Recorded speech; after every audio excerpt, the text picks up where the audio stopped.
তো এখন একটু দেখি কীরকম হয়েছে, একটু নাড়াচাড়া করে দিচ্ছি।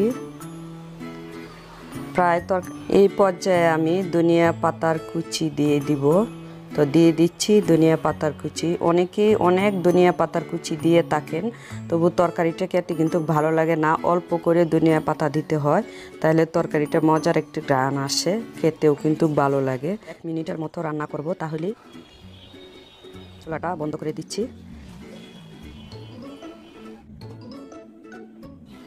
তো হয়ে গেল। তো ভিউয়ার্স, যদি ভিডিওটি ভালো লাগে তাহলে অবশ্যই আমার চ্যানেলে সাবস্ক্রাইব করবেন, লাইক দিবেন। তো এই পর্যন্তই বিদায় নিব। আল্লাহ হাফেজ, ভালো থাকবেন সবাই।